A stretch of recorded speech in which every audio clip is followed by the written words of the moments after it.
Nama aku Nanda Ayu Fajriah dengan NIM 2106031100072.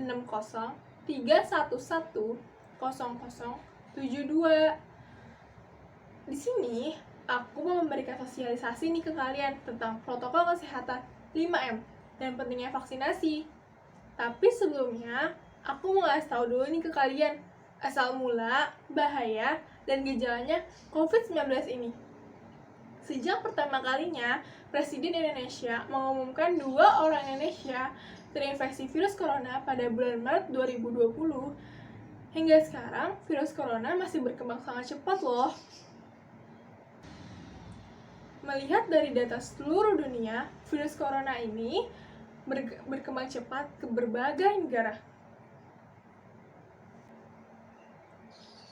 Tapi kalian tahu gak sih, virus corona ini pertama kali terdeteksi di Wuhan, China pada akhir 2019. Lalu, bagaimana ya virus corona ini menyerang tubuh kita? Mengapa virus ini begitu menyeramkan dan mematikan? Nah, aku ceritain ya, semua dimulai dari sini nih. Ketika virusnya masuk ke tubuh kita lewat percikan batuk atau bersin orang yang terinfeksi virus corona, dan kita menyentuh langsung atau kena percikannya dan mencuci tangan setelahnya, nah disitulah virus corona masuk pernapasan dan bergerak terus menuju sasaran utamanya, paru-paru. Disinilah virus corona ini mulai bekerja. Pertama, paku protein corona ini akan menempel pada paru-paru dan organ lain yang selnya kaya akan protein. Kalau ibarat rumah, tubuh kita ini rumah, virus corona ini rampok, dan ACE2 adalah gagang pintunya. Nah, virus corona ini akan menempel dan mendorong masuk ke dalam sel kita, dan ketika berhasil masuk ke sel kita, disitulah aksi sebenarnya dimulai. Virus corona akan masuk ke sel-sel kita dan membuat sel-sel baru, dan sel-sel baru ini akan menyerang seluruh sel-sel paru-paru. Dan yang ini nih, yang bikin bahaya. Ini bisa menyebabkan pneumonia loh, atau radang paru-paru. Dan perlu diwaspadai, batuk, bersin, atau percikan air liur dari orang yang terinfeksi virus corona yang menempel pada meja, kursi, atau benda-benda lainnya akan menempel hingga beberapa hari ke depan, dan yang menyentuhnya akan tertular. Virus corona ini menimbulkan gejala seperti batuk, sakit tenggorokan, demam, dan yang paling parah, pneumonia. Upaya pertama pemerintah untuk menekan penyebaran virus corona ini adalah menghentikan aktivitas masyarakat yang menimbulkan kerumunan, seperti meliburkan siswa selama 14 hari, menerapkan work from home atau kerja dari rumah, dan masih banyak lagi. Tapi, upaya pemerintah ini tidak akan pernah efektif kalau kita tidak patuh terhadap aturannya. Untuk itu, upaya untuk melindungi diri dan orang lain, untuk menghindari dari virus COVID-19 ini, kita harus menerapkan 5M. 5M itu merupakan upaya pemerintah untuk memecah COVID-19 ini. 5M itu mencuci tangan, menjaga jarak, memakai masker, mengurangi mobilitas, dan menghindari kerumunan.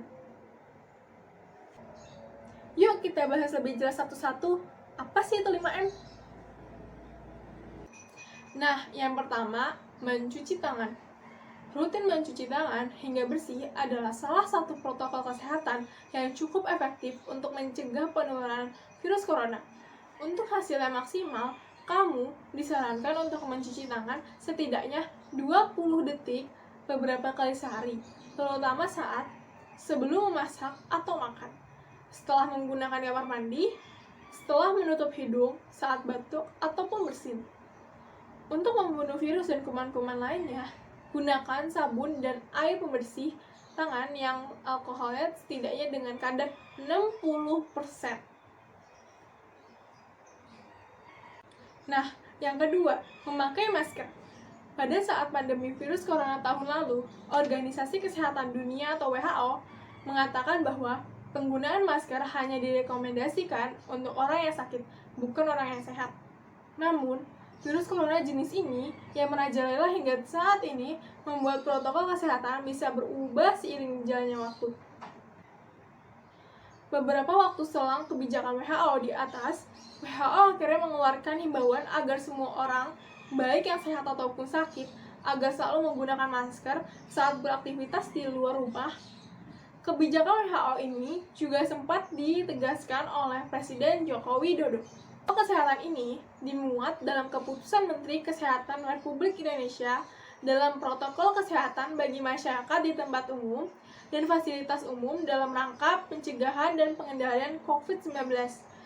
Di sana disebutkan menjaga jarak minimal 1 meter dengan orang lain untuk menghindari terkena droplets dari orang berbicara, batuk, ataupun bersin, serta menghindari kerumunan, keramaian, dan berdesakan. Bila tidak memungkinkan melakukan jaga jarak, maka dapat dilakukan dengan rekayasa administrasi ataupun teknis lainnya. Rekayasa administrasi dapat berupa pembatasan jumlah orang, pengaturan jadwal, dan sebagainya. Sedangkan rekayasa teknis antara lain dapat berupa pembuatan petisi, pengaturan jalur masuk dan keluar, dan sebagainya. Yang keempat, menjauhi kerumunan. Selain 3 hal tadi, menjauhi kerumunan merupakan protokol kesehatan yang juga harus dilakukan. Menurut Kementerian Kesehatan Republik Indonesia, masyarakat diminta untuk menjauhi kerumunan saat berada di luar rumah. Ingat, semakin banyak dan sering kamu bertemu orang, maka kemungkinan kamu terinfeksi virus corona semakin tinggi. Oleh karena itu, hindari tempat keramaian terutama bila sedang sakit atau berusia di atas 60 tahun atau lansia. Menurut riset, lansia dan pengidap penyakit kronis memiliki resiko yang lebih tinggi terserang virus corona. Yang kelima, mengurangi mobilitas. Virus penyebab corona ini bisa berada di mana saja. Jadi, semakin banyak dirimu menghabiskan waktu di luar rumah, maka semakin tinggi juga resikonya terpapar virus corona jahat ini. Oleh karena itu, bila tidak ada keperluan yang mendesak, tetaplah berada di rumah. Menurut Kementerian Kesehatan Republik Indonesia, meski sehat dan tidak ada gejala penyakit, belum tentu dirimu pulang ke rumah dengan keadaan yang masih sama. Pasalnya, virus corona dapat menyebar dan menginfeksi seseorang dengan cepat. Setelah menerapkan protokol kesehatan 5M tadi, kita juga harus meningkatkan imun tubuh kita dengan cara vaksin. Yuk, kita vaksin. Kita bahas satu-satu dulu nih manfaatnya. Nah, manfaat vaksin yang pertama adalah menurunkan angka kesakitan dan kematian akibat COVID-19. Virus COVID-19 ini dapat memicu sistem imunitas tubuh untuk melawan virus corona. Dengan begitu, resiko kalian untuk terinfeksi virus corona ini akan jauh lebih kecil. Kalaupun seseorang yang sudah divaksin tertular COVID-19, vaksin itu bisa mencegah terjadinya gejala yang berat dan komplikasi. Dengan begitu, jumlah orang yang sakit atau meninggal karena COVID-19 pun akan menurun. Manfaat yang kedua, meningkatkan herd immunity. Seseorang yang mendapatkan vaksin COVID-19 juga dapat melindungi orang-orang di sekitarnya, terutama kelompok yang sangat beresiko, seperti lansia di atas 70 tahun. Hal ini karena kemungkinan orang yang sudah divaksin untuk menularkan virus corona sangatlah kecil. Bila diberikan secara massal, vaksin COVID-19 ini juga mampu mendorong terbentuknya kekebalan kelompok atau herd immunity dalam masyarakat. Artinya, orang yang tidak bisa mendapatkan vaksin karena lansia atau bayi baru lahir bisa mendapatkan perlindungan dari orang-orang di sekitarnya. Yang ketiga, meminimalkan dampak ekonomi dan sosial. Manfaat resiko. Yang ketiga, meminimalkan dampak ekonomi dan sosial.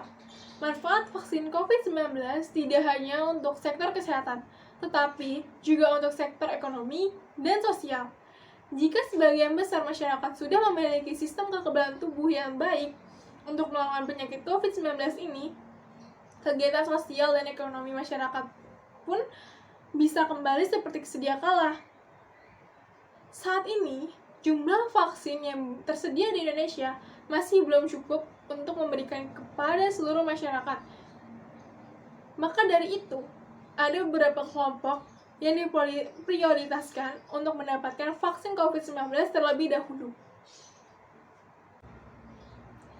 Nih, orang yang diprioritaskan untuk mendapatkan vaksin COVID-19 ini.